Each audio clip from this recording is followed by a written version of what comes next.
What's going on, peeps? On this video, I will continue our topic last time on how to study the Bible. On my first lesson, I discussed there the first type of studying the Bible, which is academically. I discussed also the second type of studying the Bible, which is devotionally. On this third lesson, I will discuss here the last type of studying the Bible, which I will call sermonically. Most of the time, our mothers used to give instructions to us the things that we must and must not do. She gives pointers.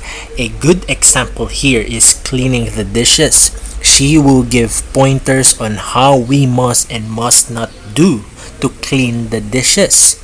She will enumerate it one by one.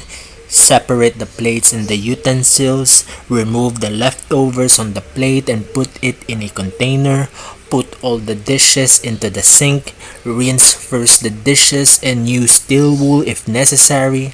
After the first rinse, put a dishwashing liquid onto the sponge and wipe it front and back.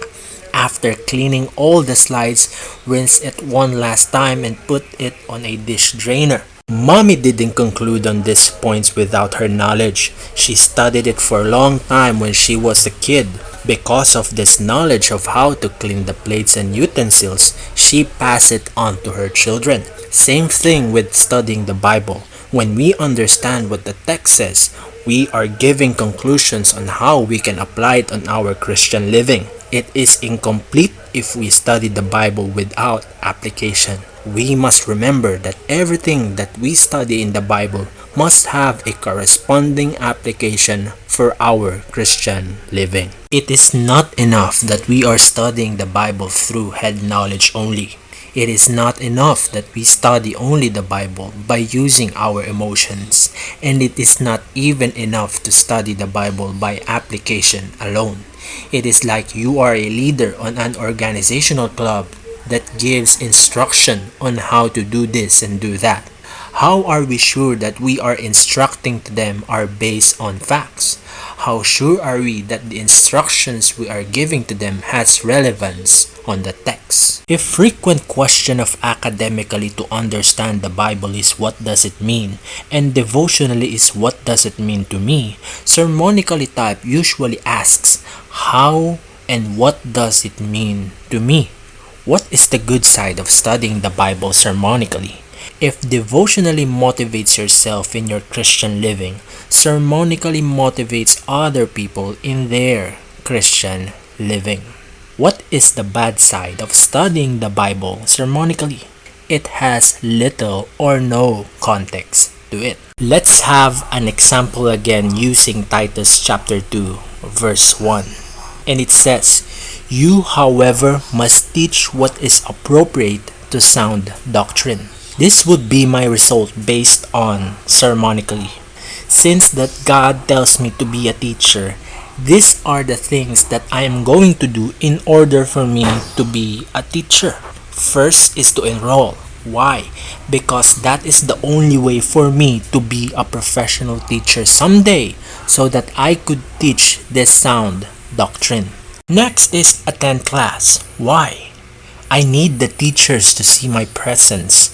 I needed to comply on perfect attendance so that I can finish my studies.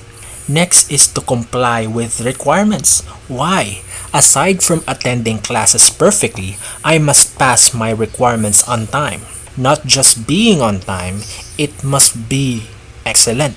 I must have an excellent grade on my assignments, quizzes, and final exams. Next is to pass the board exams. Why? So that I could get a license to be a professional teacher so that I could teach the kids. Same thing with sermonically. Your basis of your study is based on your opinion. There was no context of it. The difference is the output of your study. There are some points on how to make your interpretation into reality. And by this conclusion, I could be a tool for encouraging other people. Let us remember, if we choose only one type of interpretation, we will be in great error. So how can we eliminate the error of interpreting the Bible? By combining all the types of Bible study that I discussed in order to interpret the Bible accurately. The goal of our study is to interpret the Bible with accuracy. There must be context, get the historical background, the relevance. Your opinions must base on the context that you gathered. And lastly, the application. How can we do it in our Christian living based on objective and subjective? I hope you learned something on this video. If you learned something, could you please leave a comment below on what you have learned, and please don't forget to like and subscribe and click the notification bell so that you will be updated on my upcoming videos. On my next video, I will apply all the types of Bible study by using the Bible texts that I use from lesson 1 up to the 3rd. Until next time.